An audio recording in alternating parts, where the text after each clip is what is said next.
Глава 1836. Спарринг. Часть 2. За считанные секунды 36 пар различных сокровищ вылетели из рукавов человека в черном, и все они вращались вокруг него, создавая довольно устрашающее зрелище. Тот факт, что он мог контролировать так много сокровищ одновременно, указывал на то, что его духовное чутье определенно было намного сильнее, чем у обычного культиватора интеграции тела. Мысли Хань Ли сбились, но в то же время он был слегка поражен. Внезапно мужчина в черной мантии захихикал, и 72 сокровища вокруг него с непреодолимой силой устремились к Хань Ли. Хань Ли приподнял бровь, увидев это, и провел рукавом по воздуху, призвав несколько десятков маленьких лазурных мечей, которые устремились к приближающимся сокровищам в виде 72 полос лазурного света. В быстрой последовательности раздалась череда резких лязгов, и лазурные летающие мечи столкнулись с противоположными сокровищами. 72 сокровища испускали все типы энергетических атак, такие как облака черной ци и дуги молний, но лазурным летающим мечам удавалось оставаться совершенно невредимыми, как если бы они не обладали существенной формой.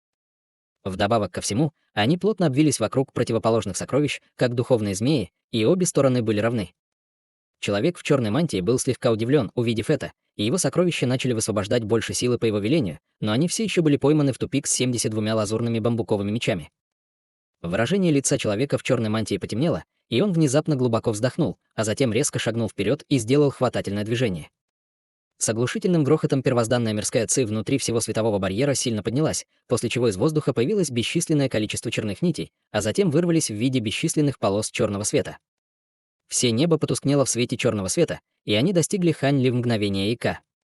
В ответ Хань Ли остался совершенно невозмутимым, издал негромкий крик, а затем взмахнул рукой, высвобождая огромное пространство серого света. Затем серый свет сконденсировался в серую стену света, и, казалось бы, непреодолимые полосы черного света были мгновенно пойманы внутри стены. Затем Хань Ли приподнял бровь, прижав угольно-черную ладонь к стене света, и духовный свет вспыхнул, последовав за чередой глухих ударов. Черные нити, захваченные стеной света, взорвались и исчезли, как облака черного дыма. Эссенция божественного света. Воскликнул человек в черном, увидев это. Однако в следующее мгновение огромное пространство черного тумана вырвалось из-за его спины, и туман превратился в огромный черный меч над его головой. Передняя половина меча казалась солидной, а задняя — довольно мутной и нечеткой. Кончик меча слегка задрожал, и тут же появился шар черного света. В то же время раздалось слабое жужжание. Вперед! Затем человек в черной мантии сделал печать заклинания и торжественно указал пальцем на гигантский меч. Черный шар света немедленно вырвался из острия меча по его приказу. Вначале шар света был размером с человеческий кулак, но после нескольких вспышек он увеличился до 10 футов в диаметре и несся к Хань Ли, как огромный черный метеорит, оставляя за собой след искаженный и расплывчатый черный свет за ним. Этот черный шар света обладал такой устрашающей силой, что мог прорваться сквозь пространство. Что было еще более удивительно, так это то, что гигантский меч выпустил цепочку этих шаров черного света, и 7 или 8 из них были выпущены в мгновение ика. Вместо того, чтобы встревожиться этим, Хань Ли усмехнулся, как и ожидалось от культиватора на средней стадии интеграции тела. «Ваши силы действительно замечательны, господин Даосист Хуэй». Он поднял руку, вытянув из рукава безупречную белую ладонь, а затем быстро сложил обе ладони перед грудью. После громкого металлического лязга над его головой возникли две небольшие горы, одна черная, другая лазурная. Две горы вращались в воздухе, испуская лазурный ореол света и черные крупцы, переплетаясь, образуя огромное черно-лазурное кольцо, которое защищало Хань Ли. В этот момент первый черный шар света во вспышке врезался прямо в гигантское кольцо, и раздался громкий грохот, взрывая черный и лазурный свет. На месте взрыва появилась огромная черная дыра, как если бы пространство там схлопнулось само по себе. После этого остальные шары света также погрузились в черную дыру, и она мгновенно увеличилась более чем в 10 раз от своего первоначального размера. В этот момент черная дыра охватила практически всю каменную платформу, и Хань Ли был затоплен безграничной тьмой вместе со всем гигантским ореолом вокруг него. Вся платформа тысячи духов начала яростно дрожать, издавая натянутый скрипящий звук перед лицом огромной мощи, исходящей из черной дыры, и все культиваторы снаружи смотрели с удивлением и восхищением. Патриарх семьи Лун сцепил руки за спиной, совершенно невыразительно оценивая сцены, разворачивающиеся на платформе, но взгляд в его глазах подсказывал, что на самом деле он не был таким спокойным, как выглядел. Женщина в пятицветном платье из семьи ей спустила печальный вздох, и у всех культиваторов из других истинных духовных семей были резко контрастирующие выражения лиц. Конечно, лица феи Сяофэн и старейшины Сяо стали довольно напряженными. К счастью, 72 лазурных летающих меча, которые боролись с сокровищами, все еще контролируемо летали по воздуху, что указывало на то, что Хань Ли не был выведен из строя атаками человека в черном, и это был единственный источник утешения для них. Для самого человека в черной мантии явно было непросто выпустить столько черных шаров света из этого гигантского меча. Мало того, что свет в его глазах значительно потускнел, его аура также заметно ослабла, и даже фиолетовый шрам на его лбу, казалось, стал больше, чем раньше. Он вздохнул с облегчением, открыв рот, выпустив большую мерцающую синюю печать, с которой казалось, что он собирался развязать свою последнюю атаку, как из гигантской черной дыры внезапно раздался спокойный голос. «Это все, что ты можешь предложить, брат Хуэй. Я признаю, что твои способности весьма интересны, но этого будет недостаточно, чтобы победить меня». Как только голос затих, из черной дыры раздался чрезвычайно резкий визг, за которым последовал оглушительный грохот. Черную дыру пополам разрезала проекция серебряного кипригеля длиной около 80 футов, и во вспышке лазурного света оттуда вылетела человекоподобная фигура. Человек в черной мантии был искренне удивлен, увидев это, и тут же сделал печать заклинания, на которой большая синяя печать резко увеличилась до размеров небольшой горы, бросившись прямо на человекоподобную фигуру. Хан Ли, только что вышедший из черной дыры, просто усмехнулся, увидев это. Одна из гор над его головой на мгновение расплылась, прежде чем исчезнуть во вспышке лазурного света, в то время как другая увеличилась до размера более 1000 футов во вспышке серого света. С горы навстречу вывалились бесчисленные серебряные руны. Два огромных объекта столкнулись, и в начале от столкновения не было слышно звука. В следующее мгновение серые ударные волны взорвались в воздухе и разнеслись во всех направлениях. Человек в черной мантии с мрачным выражением лица махал рукавом по воздуху, легко разделяя ударные волны. Затем он сузил глаза и посмотрел на Хан Ли, но прямо в этот момент его выражение резко изменилось, и он качнулся в сторону. Полоса невидимого меча Ци возникла без всякого предупреждения и врезалась в его плечо. Даже окружающая его защитная духовная Ци была совершенно не способна этому помешать. Если бы он не среагировал так быстро, его плечо было бы полностью проколото. Человек в черной мантии был очень встревожен этим, но как только он собирался повернуться, чтобы попытаться идентифицировать невидимую Ци меча, новые полосы Ци меча возникли вокруг него, как проливной шторм. Его тревога еще больше усилилась, и он немедленно призвал черный щит и устаревшее золотое зеркало, которые превратились в два световых барьера, один золотой и один черный, чтобы защитить его от нападения. В то же время гигантский черный меч над его головой также взорвался облаком черного тумана, затопившим все его тело. Однако бесчисленные полосы Ци меча, которые нельзя было обнаружить невооруженным глазом и духовным чутьем, хлынули в черный туман. Раздалась серия глухих ударов, за которым сразу же последовал скрип металлической решетки о металл. Тем временем в воздухе над черным туманом вспыхнул лазурный свет, и внезапно появилась небольшая лазурная гора. Гора быстро вращалась на месте, и с каждым оборотом она испускала ореол лазурного света. Как только лазурный свет покидал гору, он превратился в бесчисленные полосы Ци меча, которые растворились в воздухе. Тело Хань Ли качнулось издалека, и после нескольких вспышек он появился прямо над небольшой лазурной горой, твердо наступив ногой на ее вершину, а затем равнодушно взглянул вниз. Черный туман внизу был в клочьях от бесчисленных полос Ци меча, и человек в черной мантии вот-вот должен был появиться. Однако прямо в этот момент из тумана внезапно вырвался столб золотого света, устремившийся прямо к лазурной горе наверху. Хань Ли приподнял бровь, увидев это, прежде чем резко топнуть ногой вниз, и маленькая лазурная гора немедленно прекратила свое вращение. В то же время от него исходил слой лазурного света, мгновенно создавая полупрозрачный световой щит перед горой. Однако в результате прекратилась и выработка Ци меча. В тот момент, когда золотой столб света столкнулся со световым щитом, последний слегка качнулся, в то время как первый задрожал и небольшая его часть рассыпалась. Большая часть светового столба отразилась в том направлении, откуда он пришла, и мгновенно растворилась в черном тумане. Из тумана раздался грохочущий взрыв, а за ним последовал рев шока и ярости человека в черном, и черный туман наконец рассеялся.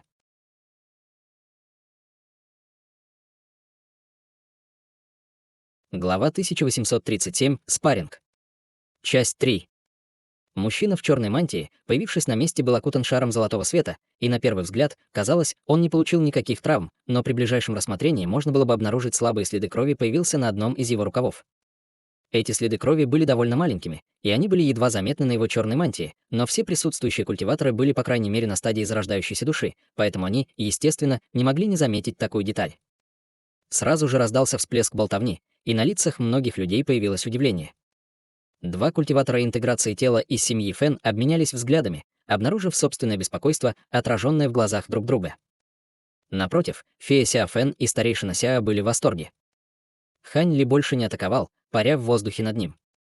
Он просто стоял на вершине своей маленькой лазурной горы и спокойно и собранно смотрел на своего противника. Однако слабый лазурный свет, исходивший от небольшой горы, мог в любой момент снова превратиться в бесчисленные полосы меча. Это не эссенция божественного света, это лазурный свет высшего зенита. Он бесцветный и бесформенный, но несравненно острый, он действительно столь же устрашающий, как гласят легенды. Мужчина в черном поднял руку, говоря это, протягивая окровавленную лазурную руку из рукава, чтобы обнажить несколько маленьких рваных ран, несомненно нанесенных мечом Хань Ли Ци. Твои способности столь же замечательны, товарищ Даос Хуэй. Подумать только, что ты можешь противостоять лазурному свету высшего зенита, используя только свое физическое тело. Эта ваша рука определенно не слабее, чем среднестатистическое защитное духовное сокровище, сказал мягкий знак Ли с улыбкой. Хе-хе, похоже, мне действительно придется вытащить несколько козырей, чтобы соответствовать тебе, господин даосист Хань. Мужчина в черной мантии холодно усмехнулся, и рваные раны на его руке мгновенно зажили во вспышке духовного света. В то же время он сделал глубокий вдох, и слой черного света вспыхнул над его телом, после чего на его коже появились бесчисленные черные узоры. Эти черные узоры бродили по всему его телу, как будто они были живыми существами, и издалека казалось, что он превратился в дьявольское существо. Вдобавок его аура стала очень своеобразной. Увидев это, на лице Хань Ли появилось заинтригованное выражение, и он сделал хватательное движение, после чего в его руках появилась короткая мерцающая серебряная линейка. Однако как раз в этот момент внезапно вмешался патриарх семьи Лун. «Старейшина Хуэй, я не разрешаю активировать эту способность только для того, чтобы ты мог использовать ее в спарринг-матче. Ты не сможешь с легкостью победить господина даосиста Ханя, поэтому позвольте мне встретиться с ним лично». Как только его голос затих, из-под его ног внезапно раздался громкий раскат грома, и его тело вырвалось наружу со скоростью молнии, миновав световой барьер и во вспышке появившись рядом с мужчиной в черной мантии. Зловещее выражение лица мужчины в черной мантии слегка напряглось, и его сердце содрогнулось при виде бесстрастных глаз патриарха семьи Лун. Он неохотно кивнул и сказал: «Будь уверен, брат Лун, ситуация под контролем. Однако, раз ты заинтересован в спарринге с господином даосистом Ханем, я оставлю его тебе». После этого он сделал печать заклинания, и черные узоры по всему его телу постепенно исчезли. Затем он бросил последний многозначительный взгляд на Хань Ли и вылетел из светового барьера в виде полоски черного света. Хань Ли повернулся к патриарху семьи Лун, и на его лице не было ни тени страха, когда он усмехнулся. «Ты собираешься занять место брата Хуэя, брат Лун? Это действительно большая честь. Я уже нахожусь на поздней стадии интеграции тела, а ты только недавно перешли на стадию интеграции тела, поэтому для меня было бы неправильно вовлекать тебя в битву. Вместо этого я предлагаю вот что. Если ты сможешь выдержать 3 атаки, тогда я признаю поражение». Холодным голосом сказал патриарх семьи Лун, заложив руки за спину. Хань Ли сначала немного запнулся, услышав это, прежде чем на его лице появилась улыбка. 3 атаки. Хорошо, я не возражаю против этого. Услышав это, все окружающие культиваторы сразу же зашевелились. Хань Ли только что продемонстрировал способности, не уступающие культиватору на средней стадии интеграции тела, и это уже вызвало удивление у многих зрителей.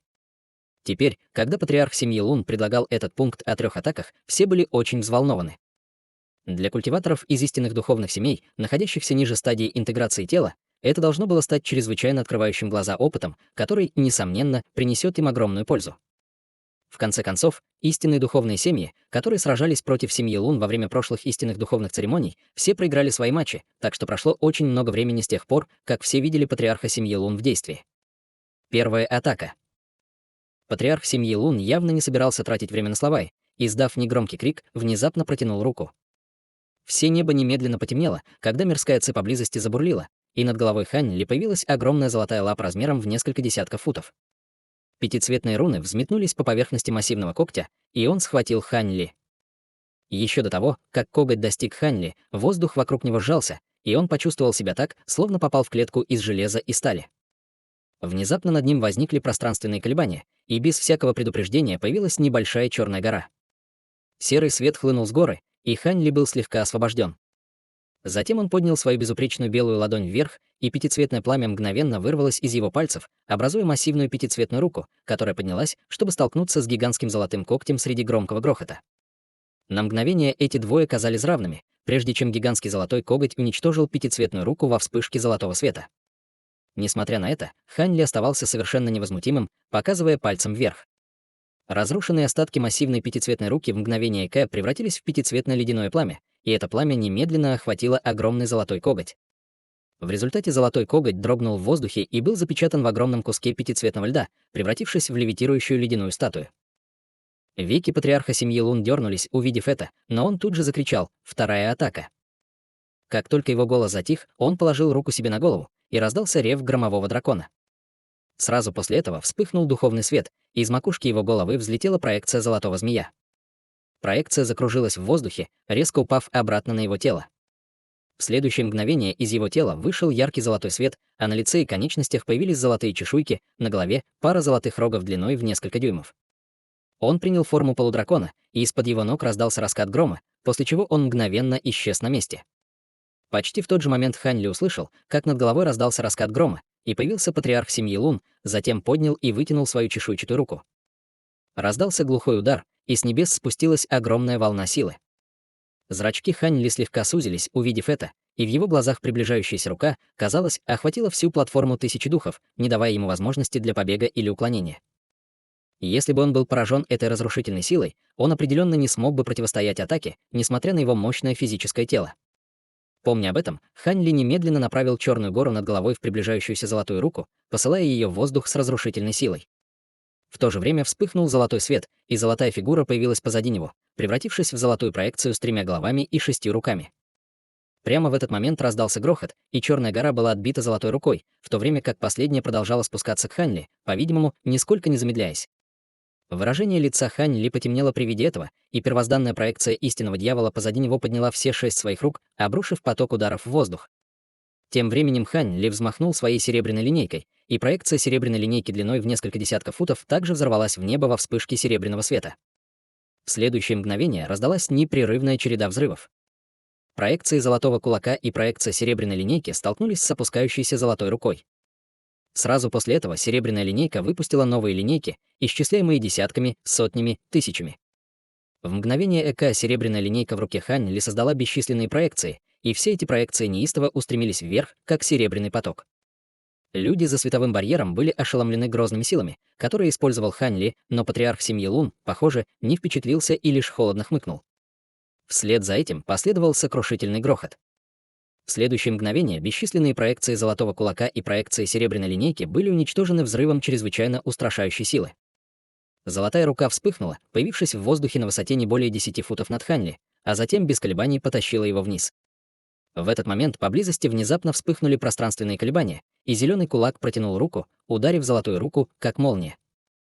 Казалось бы, совершенно неудержимая золотая рука была отведена в сторону, и ее ударил зеленый кулак, и, воспользовавшись этой возможностью, Хань Ли исчез на месте, а затем появился чуть более чем в 100 футах от патриарха семьи Лун. Как только он появился снова, он поднял голову, чтобы оценить своего противника со спокойным и собранным выражением лица.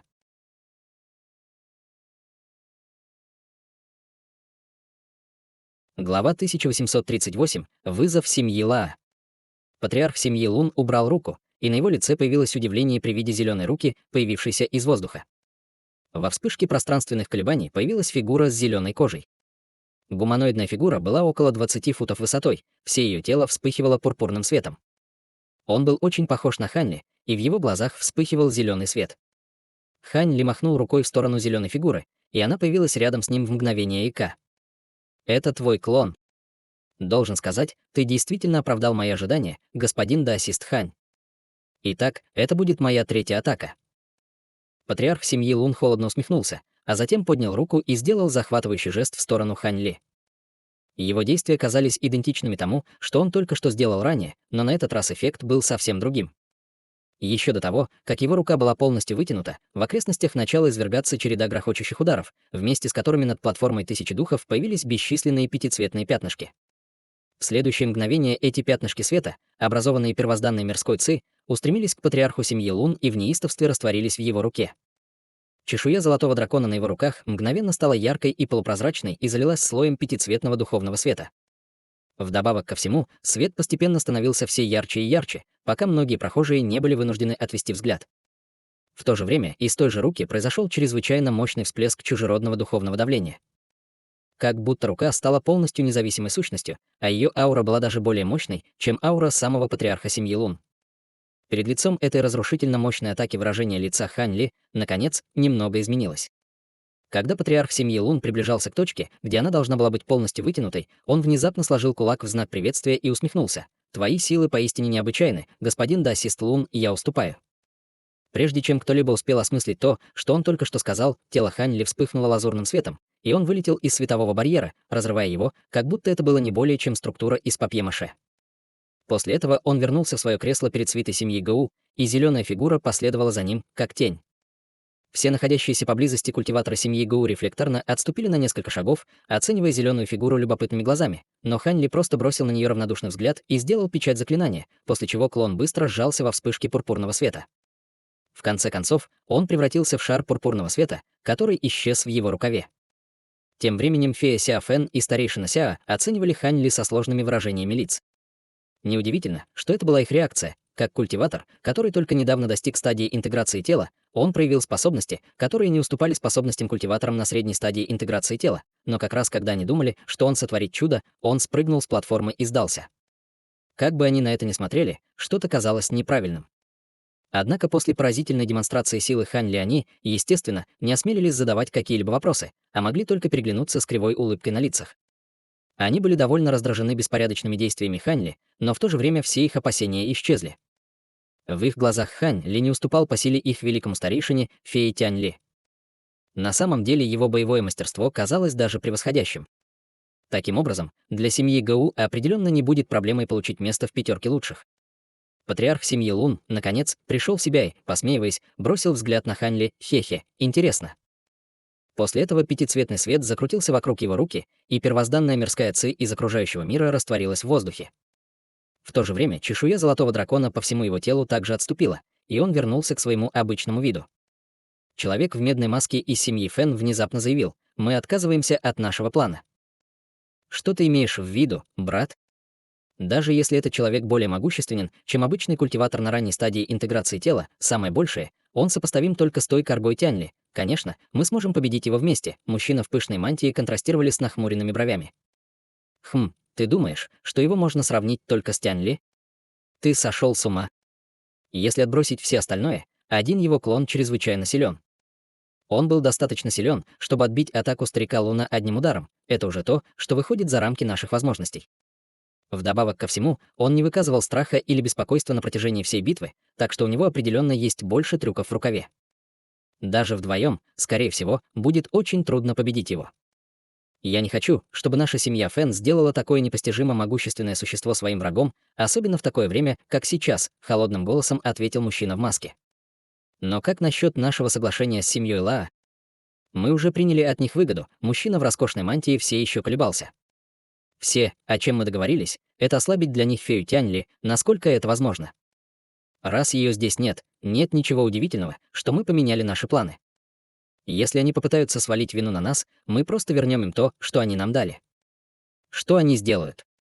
Во время матча нашей группы проигравших против семьи Гоу просто сражайтесь обычными методами, непримиримо сказал человек в маске. В таком случае мы сделаем, как вы говорите.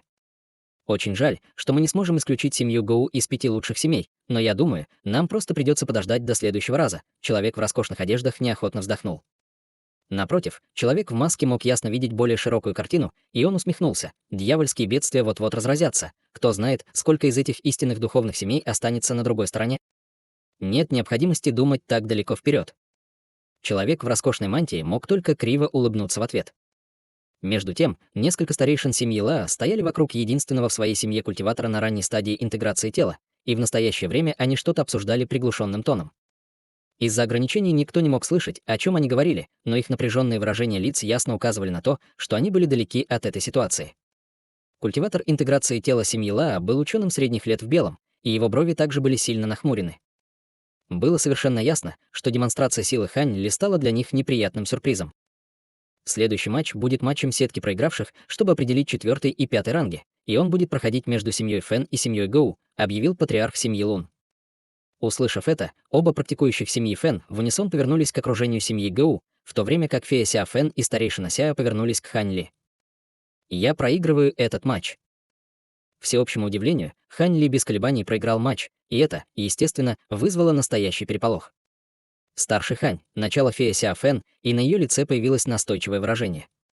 Хань Ли просто равнодушно повернулся к ней и сказал: В семье Фэн также есть два культиватора интеграции тела, и они владеют комбинированными техниками, поэтому у меня не так много шансов победить их. И, естественно, это лучшая идея для сохранения моих сил. Кроме того, согласно нашему соглашению, я должен только убедиться, что семья Гоу сможет сохранить свой нынешний ранг, так что я не нарушу наше соглашение, не так ли? Выражение лица феи Сяофэн несколько раз менялось, но, в конце концов, она признала: конечно, просто семья, занимающая 4-е место, получит гораздо больше преимуществ, чем семья, занимающая 5-е место. Простите меня за жадность, старший. Таким образом, патриарх семьи Лун объявил результат этого проигранного матча, после чего остальные 3 семьи сыграли в ничью. В этом случае семья Лун получила победу, поэтому следующий матч, естественно, был между женщиной в пятицветном платье из семьи Е и мужчиной из семьи Линь. У них двоих, казалось, была давняя вражда, поэтому, как только начался их матч, они оба развернули свои самые мощные атаки, и битва быстро достигла ошеломляющей кульминации. Оба они находились на средней стадии интеграции тела, но было совершенно ясно, что женщина из семьи Е немного превосходила по силе. Даже после того, как представитель семьи Линь последовательно применил несколько новых способностей, его противница все еще вытеснила его из светового барьера, и ему не оставалось ничего другого, кроме как вернуться на свое место только в ярости. Таким образом, следующий матч, естественно, должен был состояться между семьей Е и семьей Лун, но женщина в пятицветном платье знала, что она не ровня патриарху семьи Лун, поэтому она откровенно уступила. Что касается семьи Фэн, они также приняли мудрое решение не бросать вызов ни одной из 3 лучших семей. В результате рейтинг 5 лучших семейств остался таким же, как и прежде, и семья Гоу снова заняла 5-е место. Теперь пришло время семьям с более низким рейтингом бросить вызов, но семья Гоу не слишком беспокоилась об этом сегменте, учитывая, что Хань Ли только что продемонстрировал им свои силы. Несмотря на это, семья Лаа, занимающая 6-е место, все же решила бросить вызов. Ученый в белом поднялся с торжественным выражением лица и сказал: «Я хотел бы бросить вызов семье Гоу. Пожалуйста, окажите мне честь, господин даосист Хань». Затем белый свет вспыхнул от тела ученого, и в следующее мгновение он появился на платформе, чтобы дождаться Хань Ли. Хань Ли улыбнулся, увидев это, и его тело вспыхнуло лазурным светом, когда он предстал перед ученым. У Лааай было серьезное выражение лица, и он коротко кивнул Хань Ли, а затем перевернул обе руки, вызвав черную фирулу в одной руке, в то время как другая его рука вспыхнула золотым светом, и появилась гигантская мерцающая золотая кисть. Кисть была длиной в несколько футов, а ее кончик сиял чрезвычайно ярким пятицветным духовным светом. Ферула закружилась в воздухе, вызывая в воображении несколько десятков черных духовных цветов, которые создавали вокруг него барьер. В то же время он взмахнул гигантской золотой кистью в другой руке по воздуху, и появилась серия массивных ярких пятицветных бабочек.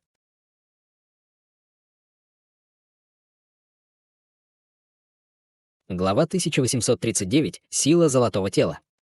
Ученый издал тихий крик, и все демонические бабочки расправили крылья, выпустив вспышки пятицветного порошка, которые быстро превратились в пятицветное токсичное облако размером около акра. По приказу ученого ядовитое облако хлынуло прямо на Хань Ли, и в то же время он начал что-то напевать, прежде чем открыть рот, выбросив красную бамбуковую трубку. Бамбуковая трубка открылась во вспышке яркого красного света, и из нее вылетели бесчисленные мерцающие красные руны. Все эти руны казались очень глубокими, но, выйдя из бамбуковой трубы, все они скрутились и превратились в огненных воронов, которые полетели к Хань Ли прямо за ядовитым облаком. Этот Лааай был только на ранней стадии интеграции тела, но его атаки были действительно мощными, поэтому неудивительно, что он все еще осмеливался бросить вызов Хань Ли, несмотря на то, что стал свидетелем его более ранней демонстрации силы. Однако эти нападения, естественно, были ничем в глазах Хань Ли. Вместо того, чтобы быть встревоженным этими яростными атаками, Хань Ли просто усмехнулся. Не вызывая никаких сокровищ, он сделал печать заклинания, и вспыхнул золотой свет, после чего за его спиной снова появилась золотая проекция с 3 головами и 6 руками. Проекция создавала разные печати каждой из своих 6 рук, а вокруг ее тела закручивался полупрозрачный духовный свет, и проекция постепенно обретала материальную форму. У нее было 3 практически живых лица, идентичных лицу Хань Ли, и в то же время на каждой из его 6 рук был слой золотой чешуи. Вдоль его рук проходили слабые руны, создавая довольно загадочное зрелище. Это было не что иное, как первозданное золотое тело Хань Ли. Даже патриарх семьи Лун не мог больше сохранять самообладание при виде этого трехголового золотого тела. На его лице появилось ошеломленное выражение, и он воскликнул: «Это золотое тело». Не только он, но и 2 культиватора на средней стадии интеграции тела из семьи Е и семьи Линь также ясно знали о существовании золотых тел, и они были также удивлены. В тот момент, когда золотое тело обрело форму позади Хань Ли, ядовитое облако и бесчисленные огненные вороны также достигли его, и казалось, что ему конец. Однако в глазах Хань Ли промелькнул холодный свет, и он внезапно громко вскрикнул.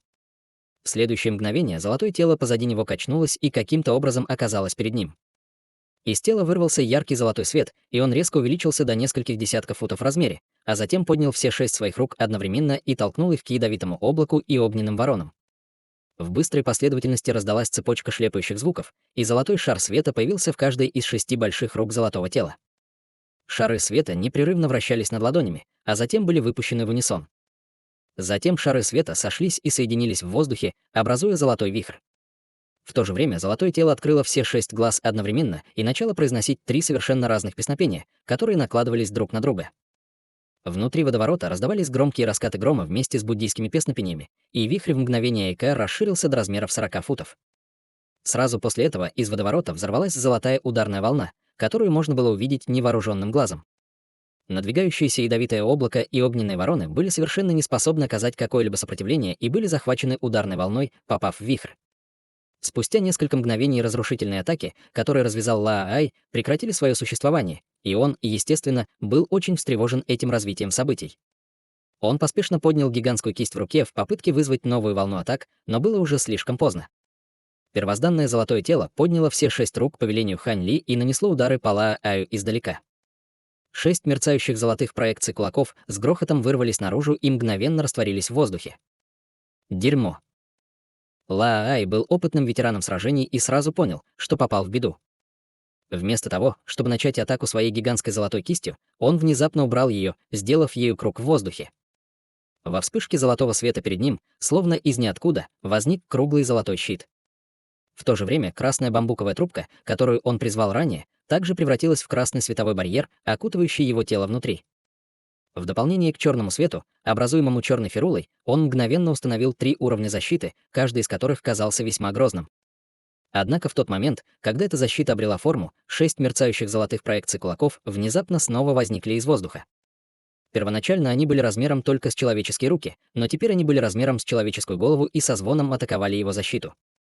Во вспышке ослепительного золотого света взорвались первые 3 проекции кулаков, и 3 слоя защиты были побеждены, подвергая Лаа-Ай остальным атакам. Лаа-Ай, естественно, окаменел, увидев это, и сразу же сложил руки вместе, а затем снова разделил их, достав молоток из белой кости. Он схватился за длинное древко молота обеими руками и ударил им горизонтально перед собой, как молния. Молот из белой кости мгновенно увеличился до размеров примерно 10 футов, после чего оставшиеся 3 выстрела золотого кулака достигли его с пугающей скоростью. С оглушительным грохотом золотой и белый свет переплелись между собой. Лаа-Ай почувствовал, как что-то ударило по его молоту, послав резкую боль, пронзившую его пальцы, и он непроизвольно сделал шаг назад. Еще до того, как он успел стабилизироваться, второй удар кулака с грохотом ударил также по костяному молоту. Лицо Лаа-Ай стало совершенно бледным, и костяной молоток был силой вырван из его рук и улетел вдаль вместе со второй проекцией кулака. Затем третья проекция кулака осветила защитный духовный свет вокруг его тела, не давая ему возможности среагировать, и он мог только с ужасом и отчаянием смотреть на приближающуюся неудержимую атаку. Вспыхнул золотой свет, и произошла вспышка огромной силы, отправившая его в полет без возможности оказать какое-либо сопротивление. Его тело пролетело по воздуху, как пушечное ядро, пробив световой барьер с глухим стуком и пролетев более 100 футов от платформы Тысячи Духов. Только тогда ему едва удалось стабилизироваться в воздухе, и он поспешно осмотрел собственное тело, на которое испустил долгий вздох облегчения. Затем Лаа-Ай повернулся к Хань Ли с благодарным выражением лица и, сложив руки перед собой в кулак, сказал: «Спасибо, что сдержался, брат Хань. Твои силы намного превосходят мои». Было совершенно ясно, что он знал, что остался полностью невредимым только потому, что Хань Ли сдерживался в своей последней атаке. «Нет нужды благодарить меня.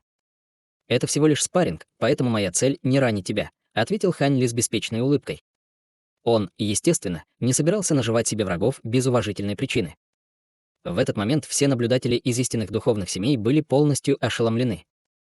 Большинство из них уже определили, что Хань Ли определенно не был обычным культиватором на ранней стадии интеграции тела, но все же для всех было огромным шоком, что он смог победить Лаа-Ай с такой легкостью.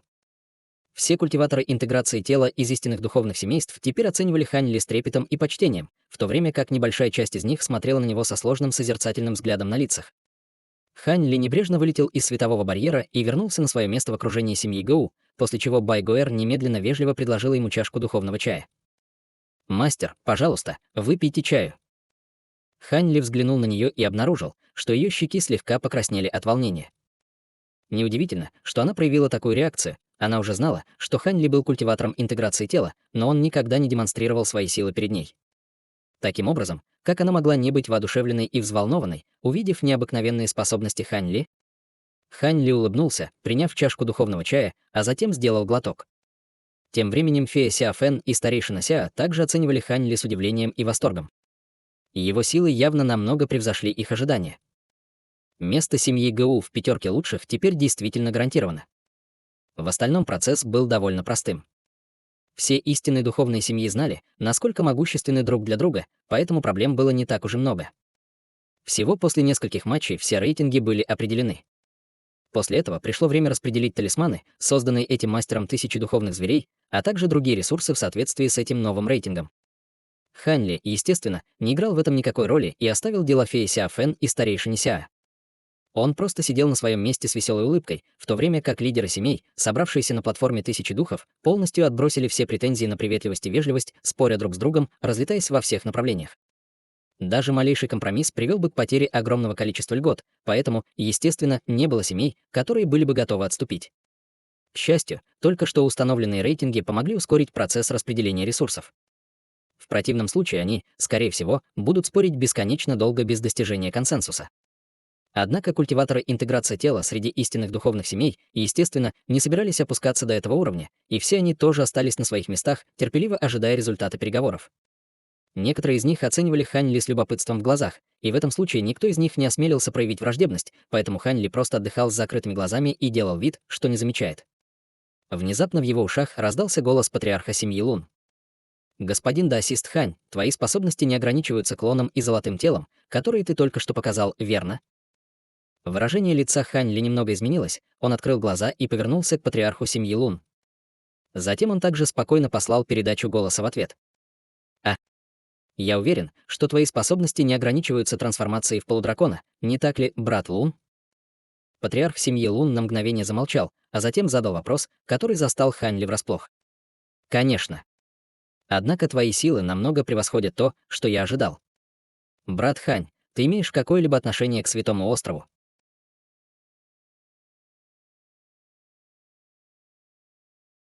Глава 1840. Встреча. Сердце Хань Ли слегка задрожало от его слов, но он спросил с неизменным выражением на лице: «Святой остров?» «Почему ты спрашиваешь, брат Лун?» «Ничего страшного, если ты не хочешь мне говорить. Однако я хотел бы кое-что обсудить с тобой. Тебе было бы интересно встретиться со мной сегодня вечером в зале Тысячи Духов?» — спросил патриарх семьи Лун с легкой улыбкой на лице.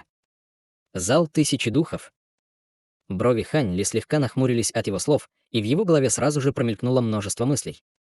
Так называемый зал Тысячи Духов был залом, высеченным в скале горы в этой долине.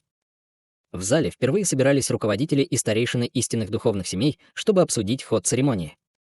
Тот факт, что патриарх семьи Лун предлагал встретиться с ним позже в этом зале, наводил на мысли, что ему определенно нужно поговорить о чем-то очень важном. Хань Ли не отверг это предложение сразу, но он избрал довольно осторожный путь. «Не мог бы ты рассказать, о чем хочешь поговорить со мной, чтобы я мог принять решение?» Патриарх семьи Лун, немного помолчав, спокойно ответил: «Я не могу раскрыть тебе слишком много, но могу сказать, что это связано с крупным событием, которое произойдет после прибытия дьявольского бедствия. Вдобавок ко всему, это событие может принести огромную пользу. Оно может даже решить, будет ли у нас возможность перейти на стадию Великого Вознесения». Несмотря на спокойствие и стойкость Хань Ли, он все еще был ошеломлен тем, что только что услышал. Стадия Великого Вознесения. Верно. Я уже заключил соглашение с несколькими другими даосистами, чтобы они присоединились ко мне, и с помощью проявленных тобой способностей ты также заслужил право участвовать в этом деле, подтвердил патриарх семьи Лун. Хань Ли насильно подавил собственное изумление и только спустя долгое время, наконец, принял решение. «Хорошо, в таком случае я встречусь с тобой сегодня вечером». Патриарх семьи Лун, казалось, был очень доволен ответом Хан Ли и усмехнулся. «Хе-хе, ты определенно приняли мудрое решение, брат Хань. Уверен, что-то, о чем мы будем говорить, будет иметь большое значение для тебя». После этого он больше не говорил по этому поводу. В остальном, истинная духовная церемония была очень простой. После того, как наконец было достигнуто соглашение о распределении ресурсов, вся церемония подошла к концу. Фея Сяо Фэн отвела Хань Ли в укромное место и без промедления передала Хань Ли то, что она обещала. После этого она снова предложила Хань Ли присоединиться к семье Гоу, заявив, что если Хань Ли согласится, он не только получит те же льготы, что и великая старейшина семьи Гоу, у него был бы абсолютный авторитет в семье, уступающий только лидеру семьи. Однако Хань Ли снова отказал ей. Фея Сяофэн была очень разочарована этим, и ей не оставалось ничего другого, кроме как попросить Хань Ли навестить семью Гоу, когда у него было свободное время. Было совершенно ясно, что она хотела, чтобы ее семья Гоу установила хорошие отношения с Хань Ли. Хань Ли, естественно, с улыбкой согласился на это предложение. Таким образом, некоторые из истинных духовных семейств начали покидать долину Тысячи Духов и отправились в путешествие, чтобы вернуться на свои территории. Напротив, большинство семей решили остаться в долине Тысячи Духов еще на несколько дней, чтобы обменяться некоторыми ресурсами и навыками культивации, что сделало бы путешествие сюда несколько стоящим для обычных членов этих истинных духовных семей. Семья Гоу была одной из семей, которые остались, временно поселившись в группе зданий в долине, среди которых Хань Ли занимал небольшой павильон для себя. Той ночью он бесшумно покинул павильон и полетел к залу Тысячи Духов. Подойдя к холлу, он обнаружил, что у входа в тишине кто-то стоит, по-видимому, специально для того, чтобы ждать его. Хань Ли сфокусировал взгляд на фигуре и обнаружил, что это был старейшина Хуэй из семьи Лун. Человек в черном полностью отбросил свою враждебность к Хань Ли и с теплой улыбкой на лице сложил кулак в знак приветствия. «Ты действительно человек слова, господин даосист Хань. Брат Лун и другие уже ждут тебя». Брат Лун пригласил и других людей. Задумчиво спросил Хань Ли. «Ха-ха, верно. Скоро ты все узнаешь. Пожалуйста, следуй за мной», — усмехнулся человек в черном, маняще махнув рукой. «Хорошо, тогда, пожалуйста, покажи мне дорогу, господин даосист Хуэй», — равнодушно кивнул Хань Ли. Мужчина в черном, казалось, был совершенно не обеспокоен довольно отстраненным поведением Хань Ли, и они двое вошли в зал один за другим. Весь зал был почти полностью пуст, в нем не было даже охранников, которые обычно здесь стояли. Было совершенно ясно, что их попросили покинуть зал заранее. Мужчина в черной мантии провел Хань Ли в довольно скрытный боковой зал, соединенный с главным залом, и там уже его ждали 3 человека, сидящие за массивным каменным столом. Как только Хань Ли вошел в комнату, все одновременно повернулись к нему, и, увидев этих людей, ученики Хань Ли сразу же слегка сузились. Трио состояло из патриарха семьи Лун, а также женщины в пятицветном платье из семьи Е и культиватора на средней стадии интеграции тела из семьи Линь. Таким образом, здесь собралось сразу 5 культиваторов, обладающих способностями на средней стадии интеграции тела или выше, и это был довольно внушительный состав. Женщина из семьи Е повернулась к Хань Ли с широкой улыбкой, в то время как мужчина из семьи Линь просто равнодушно взглянул на него, отвернувшись, и было невозможно сказать, о чем он думал. При виде прибытия Хань Ли на лице патриарха длинной семьи появилась редкая улыбка, и он сказал: «Пожалуйста, присаживайтесь, товарищ Даос Хань». Хань Ли слабо улыбнулся в ответ, а затем неторопливо подошел к столу и сел на один из пустых стульев. Старейшина Хуэй сел прямо рядом с патриархом семьи Лун. «Старина Лун, зачем ты собрал всех нас сразу? У меня и так мало времени, чтобы тратить его здесь», — нетерпеливо сказал мужчина из семьи Линь. «Хе-хе, давайте не будем торопиться, господин даосист Линь, я познакомлю всех еще с одним человеком, а после этого я подробно расскажу обо всем», — безразлично усмехнулся патриарх семьи Лун. «А есть еще кто-то, кто еще не присоединился к нам? Сколько человек ты пригласил, брат Лун?» «Не говори мне, что братья Фэн тоже были приглашены», — сказала женщина из семьи Е с улыбкой. Братья Фэн вместе обладают способностями, которые не уступают способностям культиватора средней стадии интеграции тела, но их комбинированные техники имеют слишком много ограничений. Вдобавок к этому, было бы лучше свести нашу численность к минимуму, поэтому я не пригласил их. Что касается человека, которого я собираюсь представить всем вам, она уже прибыла заранее. Пожалуйста, выйди, чтобы познакомиться со всеми, госпожа Тысячи Осеней. Патриарх семьи Лун в ответ покачал головой и повернулся к, казалось бы, пустому углу зала. Все очень встревожились, увидев это, и тоже поспешно свернули в сторону того угла. Внезапно из этого угла зала возникла чрезвычайно слабая аура, за которой последовала вспышка желтого света, и из воздуха появилось желтое медное зеркало. Затем зеркало расплылось и слегка искривилось, превратившись в девушку в желтой мантии. Зрачки Хань Ли сразу же слегка сжались при виде этой женщины. Мужчина из семьи Линь сразу же поднялся на ноги с настороженным выражением лица. Это святая дева из духовной расы. Что это значит, господин даосист Лун? Действительно, эта женщина в желтых одеждах была никем иной, как святой девой Тысячи Осеней, которая однажды появилась во время съезда Тысячи Сокровищ. Было совершенно ясно, что этот великий старейшина семьи Линь тоже присутствовал на этом съезде, поэтому он смог сразу же узнать ее. Не нужно волноваться, друзья. Присутствие Святой Девы Тысячи Осеней является обязательным для того, что я хочу обсудить со всеми вами сегодня. Без нее наш план не может быть приведен в действие, спокойно сказал патриарх семьи Лун. Однако его обнадеживающие слова, похоже, никого не убедили. На лице Хань Ли появилось не только настороженное выражение, но и улыбка исчезла с лица женщины из семьи Е. Человек из семьи Линь холодно хмыкнул и враждебно оценил Святую Деву Тысячи Осеней, в то время как старейшина Хуэй не проявил никакой реакции, очевидно, уже был осведомлен по этому поводу заранее. Святая Дева Тысячи Осеней изящно сделала реверанс и сказала: «Нет нужды проявлять такую осторожность по отношению ко мне, друзья. Хотя я член расы артефактных духов, но если мы проследим мое происхождение, я когда-то была сокровищем, принадлежащим даосскому мастеру Кан Тяню из вашей человеческой расы. Только через много лет после его смерти мне удалось случайно обрести разум, что позволило мне стать членом расы артефактных духов». Женщина из семьи Е воскликнула: «Даосский мастер Кан Тянь? Ты имеешь в виду старшего из старейших на стадии Великого Вознесения, который основал город Высшего Неба?» «Верно. В противном случае раса артефактных духов не послала бы меня сюда в качестве посланника Альянса», ответила Святая Дева Тысячи Осеней с улыбкой. «С каких это пор между нашими двумя расами случился альянс? Почему я ничего не слышал об этом?» Недоуменно спросил человек из семьи Линь. Этот альянс был заключен некоторыми существами на Святом острове вашей расы, а также правителями и несколькими культиваторами Великого Вознесения. По некоторым причинам об альянсе будет официально объявлено только через год. Когда это время придет, вы сможете проверить подлинность моих утверждений, объяснила с улыбкой Святая Дева Тысячи Осеней. Раз ты была во время съезда Тысячи Сокровищ, это лишь вопрос времени, когда мы все равно заключим союз с расой духов. Однако, разве уместно брать ее в долину Тысячи Духов, брат Лун? Это священное место для наших истинных духовных семей. Женщина из семьи Е явно была недовольна.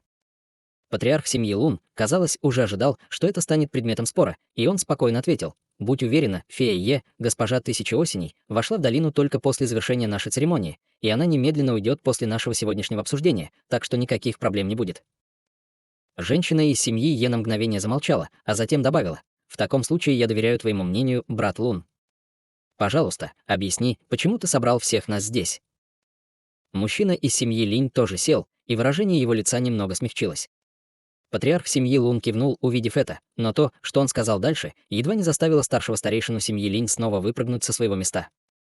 «На самом деле это довольно простое дело. Я пригласил всех вас сюда, так как хотел, чтобы вы сопроводили меня в мир высших дьяволов, когда наши два мира сольются воедино во время дьявольских бедствий.